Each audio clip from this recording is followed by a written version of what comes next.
رب اشرح لي صدري ويسر لي أمري واحلل عقدة من لساني يفقه قولي ربنا زدنا علما. அஸ்ஸலாமு அலைக்கும் வரஹ்மத்துல்லாஹி வபரகாத்துஹு.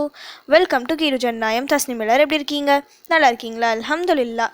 வீடியோக்குள்ளே போகிறதுக்கு முன்னாடி நான் லாஸ்ட் வீடியோவில் கேட்ட கொஷினுக்கு ஆன்சர் என்னன்னு பார்க்கலாம். நான் என்ன கொஷின் கேட்டேன்? நரகத்தின் அடித்தட்டில் யார் இருப்பார்? இதுக்கான ஆன்சர் நயவஞ்சகர்கள்.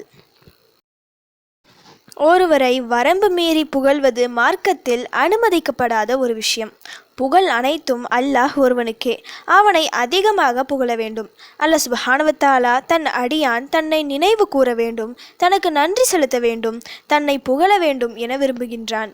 இந்த மூன்றையும் தினமும் மனதார நாம் செய்தால் இந்த உலகிலும் நாம் கேட்டதை தருவான், மறுமையிலும் தருவான். துவா செய்வதற்கு முன் சிறப்பான வார்த்தைகளை கொண்டு அல்லாஹ்வை புகழ்ந்து பிறகு துவா செய்து பாருங்க. உங்கள் துவா உடனே நிறைவேறும். அல்லாஹ்வை எப்படி புகழ்வது என கேட்டால் நிறைய வார்த்தைகள் இருக்கு.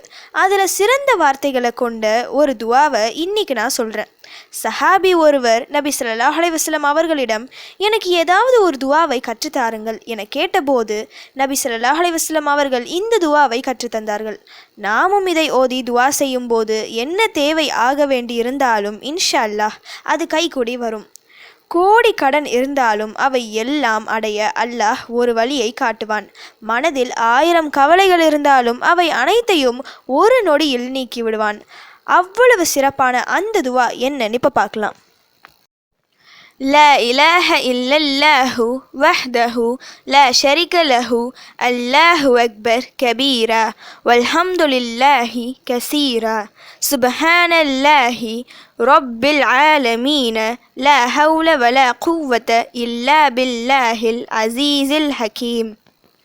لا إله إلا الله وحده لا شريك له الله أكبر كبيرا والحمد لله كثيرا سبحان الله رب العالمين لا حول ولا قوة إلا بالله العزيز الحكيم. இதோட மீனிங் என்னன்னா, அல்லாஹ்வை தவிர வேறு இறைவன் இல்லை, அவன் தனித்தவன், அவனுக்கு இணை யாரும் இல்லை. அல்லாஹ் மிகவும் பெரியவன், அவனை பெரியவன் என பெருமைப்படுத்துகிறேன். அனைத்து புகழும் அல்லாஹ்வுக்கே உரியது என அதிகமாக புகழுகிறேன். அனைத்துலகின் அதிபதியான அல்லாஹ் அனைத்து குறைபாடுகளிலிருந்தும் தூய்மையானவன், மிகைத்தவனும் ஞானமுடையவனுமான அல்லாஹ்வின் உதவியின்றி யுக்தியும் இல்லை, சக்தியும் இல்லை. அல்லாஹ்விற்கு பிடித்த வார்த்தைகள் சுபஹானல்லாஹ், அல்ஹம்துலில்லாஹ், லா இலாஹ இல்லல்லாஹ், அல்லாஹு அக்பர். இந்த 4ம் அல்லாஹ்வை புகழக்கூடிய வார்த்தைகளில் சிறந்த வார்த்தைகள். இவை அனைத்தும் மொத்தமாக இந்த ஒரு துவாவில் அடங்கியுள்ளது. சொர்க்கத்தின் பொக்கிஷங்களில் உள்ள வார்த்தை லா ஹவுல வலா குவ்வத்த இல்லா பில்லாஹ், அதுவும் இதில் அடங்கியுள்ளது. அல்லாஹ்வை புகழக்கூடிய துவாக்களில் சிறந்த துவா இது. எத்தனை முறை என்ற கணக்கெல்லாம் இல்லை. உங்களால் எவ்வளவு முடியுமோ அவ்வளவு அதிகம் ஓதி துவா செய்யுங்க. ஒரு நொடியில் அல்லாஹ் சுப்ஹானஹு வ தஆலா உங்கள் நிலையை தலைகீழாக மாற்றி விடுவான் இன்ஷா அல்லாஹ். ஓகே, இப்போ ஃபைனலி கொஷின் டைம்.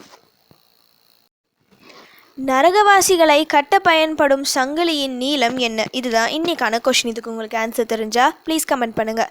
அப்படி இல்லைனா ப்ளீஸ் வெயிட் பண்ணுங்கள், நான் நெக்ஸ்ட் வீடியோ போஸ்ட் பண்ணுற வரைக்கும். சுபஹான ரப்பிக ரப்பில் இஸ்ஸத்தி அம்மா யசிஃபூன வஸ்ஸலாமு அலல் முர்சலீன் வல்ஹம்துலில்லாஹி ரப்பில் ஆலமீன். அஸ்ஸலாமு அலைக்கும் வரஹ்மத்துல்லாஹி வபரகாத்துஹு.